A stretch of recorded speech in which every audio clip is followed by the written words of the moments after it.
Siya si Kiko, piniling magtinda, mamasura, at maghanap ng kung ano-anong racket para matustusan ang pangangailangan sa eskwela. Siyempre po, pangarap kong makatapos ng pag-aaral tapos makapagpatayo ng sarili ko pong business. Tindero kasi! May nakakatawa ba? Go to the principal's office! Uy, teka ma'am! Now! Deserve. Malas! Nice! Recess na! Tapos na lang tong klase, stressin niyo pa ako. Okay ko, ano tinda mo dyan? Pansit po! Okay, sige. Bigyan mo isa-isa yung mga classmate mo, ha? Kunin mo sa akin mamaya yung bayad. Yes! Thank you, ma'am! Enjoy your recess. Thank you po, ma'am! Pag kailangan niyo ako, nasa faculty lang ako, ha?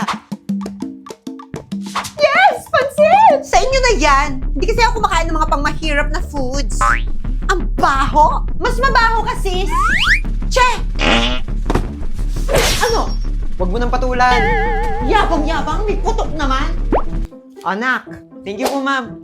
Ma'am, pwede bang sa susunod huwag niyo nang pakyawin tong tinda ko? Kaya ko naman po... No, Kiko. May pera, may rules, okay? Ayaw mong pakyawin ko yung tinda mo? Ano gusto mo? Ikaw yung pakyawin ko? Eh, huwag naman po, ma'am! Mauna na po kami! Ah, sige. Mag-iingat kayo, ha? Po, salamat po ulit! Jessica, ikaw lagi kang nakabuntot dyan kay Kiko, ha? Crush mo yan, no? Best friend kasi! Diyan na nga po kayo. Sige po. Sige. Ay, oo. Masisipag yung dalawang yon. Sila nga palagi yung top sa klase ko. Tatalido. Dito na ako, Kiko! Ah, sige, salamat! Kita-kits bukas! Pupunta pa ako sa junk shop. Okay, sige! Ingat! Okay ko! Mukhang marami-rami ang dala mo ah. Konti lang po ito, Manong Per. Pero bebenta ko na lahat. Sige, lagay mo lang dyan. Bali, 86 pesos lahat ha. 52 sa plastic, tapos yung mga lata tsaka alambre, 34. Oh, sige.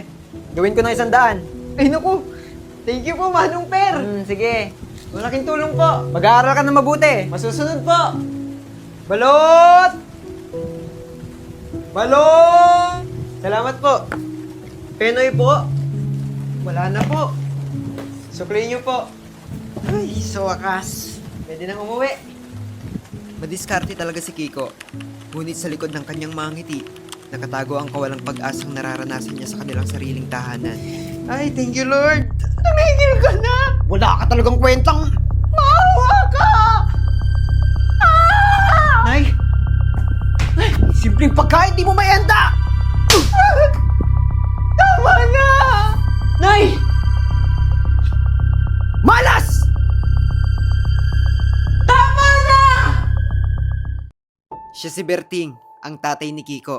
Tamad at mabisyo, ayon sa sabi-sabi, ipinaglihiraw sa samaan ng loob. Tama na, Tay.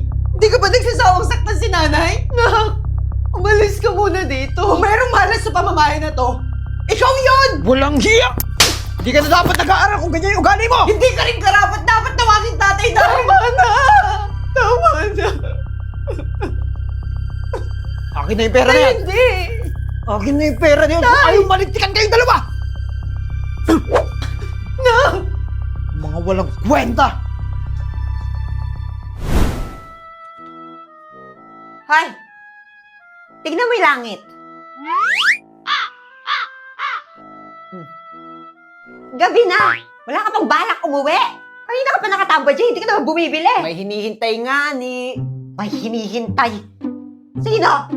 Yung batugang si Berting na naman. Anong sabi mo, tanda? Makatanda ka naman. Mas mukha pa nga akong bata sa'yo. Dami mong dada. Bakit? Papalag ka na? Bili ako ng 2 boteng alak. Aba, paldo ka na naman nata. Paldo! Kay Kiko na naman galing yan. Maawa ka naman sa anak mo. Ano bang pakay mo, tanda? Asan na yung alak? Eto oh. Magsilayas nga kayo? Kaya ka tumatandang dalaga eh. Okay na sa akin tumanda ng dalaga. Kaysa magkaasawa ng kagaya mong batugan. Oo, nadali mo. Ay, sa kabila na lang kami bibili, tanda. Hindi kayo kawalan! Mga walang silbi! Kay tatay na yung babayad natin ng kuryente. Wala tayong magagawa. Baka saktan lang tayo ng tatay mo. Sorry, Nay. Hindi ako nakarating agad. Ayos lang. Wala kang kasalanan, ha? Pasensya na rin, wala tayong pagkain ngayon. Ah! Kumain na kayo mag-ina. Manang, magpakabusog kayo habang wala yung padre di pamilya yung may amag yung kukote. Nagkabala ka pa, Manang. Salamat. Ano ka ba? Maliit na bagay. Kung nagugutom kayo, kumuha lang kayo sa tindahan. Pero utang yun, ha? Salamat, Manang, ha? Pero alam mo namang ayaw na ayaw kong nagkakautang. May trauma na kami dyan. Biro lang. Sige, kumuha lang kayo. Ako na bahala. Ang sarap po nito, Manang. Siyempre, Kiko, ako yung nagluto eh. Pag yung nanay mo yung nagluto, hindi masarap yan. Ito talaga. Biro lang. O sige na, mauna na ako, ha? Kapag may problema, tatawag kayo, ha? Salamat po ulit, Manang. Sige, pakabusog.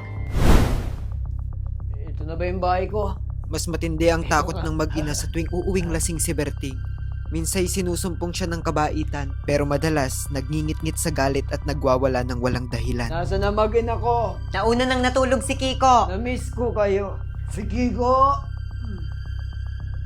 Ang masipag kong anak. Kubarin mo na yung damit at pantalon mo. Amoy alak na yan. Sige. Sawang-sawa na kami sa'yo. Dahil din naman sa'yo naging miserable ang buhay natin. Mas mabuti na sigurong Siya si Mirna, ang mapagmahal na ina ni Kiko. Sa likod ng kanyang kasipagan at kabutihan ay isang pusong sugatan. sawang-sawa na kami sa'yo. Dahil din naman sa'yo naging miserable ang buhay natin. Manang! Itapos na nakakuha ng slot para makapagtrabaho sa Saudi. Masaya ako para sa'yo. Sus! Sumisip-sip ka na agad dyan sa asawa ko, ha? Sus, ikaw bang tatay? Dapat nga ikaw yung nagtatrabaho eh. Hindi ang asawa mo. Sabi nga nila, kayang gawin ng mga babae ang kayang gawin naming mga lalaki. Ano bang alam mong gawin? Naku, Manang. Mauna na kami, ha? Pagluluto ko pa si Kiko ng paborito niyang pansit. Sige, magdala mo akong pansit, ha? Tara na. Sige, papadalhan kita, ha? Aalagaan mo mabuti si Kiko, ha? Sige na, kaya ko na to. Basta yung mga padala mo, direkta sa akin, ha? Mag-iingat ka po dun, ha? Oo, anak. Mauna na si nanay, ha? Sige na, mag-iingat. Bye, Nay!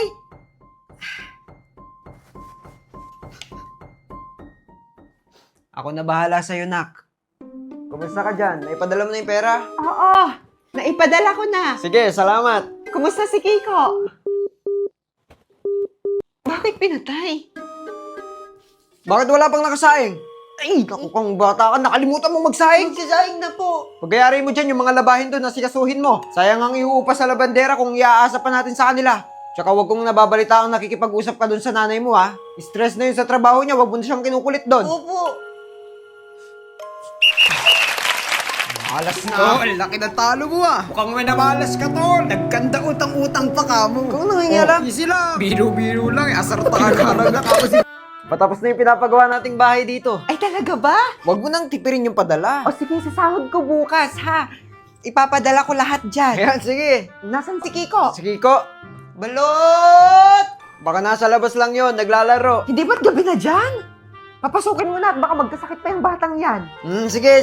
Yung bahay at lupa natin, wala ka bang balak ipakita sa akin yan? Pati yung sasakyan. Abay, wala, syempre. Surpresa yun eh. O siya, sige na, magtatrabaho pa ako. Pero ibang sorpresa ang bumungad kay Mirna nang magdesisyong umuwi sa Pilipinas. Tila ilusyon lamang ang lahat. Walang bahay at lupa at sasakyang naipundar. Ang nadatnan niya lamang ay ang kaawa-awa niyang anak at asawang nakakulong dahil sa mga utang. Pasensya ka na. Okay lang po ako. Hindi mo alam na ganito. Ang masaklap, ang mga huling ipon ni Mirna ay ipinambayad sa utang ni Berting para makalaya siya. Bakit bumalik ka pa? Naririnig mo ba yung sinasabi mo? Bumalik ka na doon! Magtrabaho ka na ulit! Para ano? Yung pera kinikita ko doon, gagamitin mo dyan sa loob mo. Kahit katiting na awa, hindi mo kami tiniran ng anak mo. Kahit kaunting awa lang. Mga wala kayong silbi! Matapos nun, daig pang alipin ang turing ni Berting sa kanyang mag-ina. Ginawang utusan at parating pinagbubuhatan ng kamay. Kaya gayon na lamang din ang galit at takot ni Mirna sa kanya. Mas mabuti na sigurong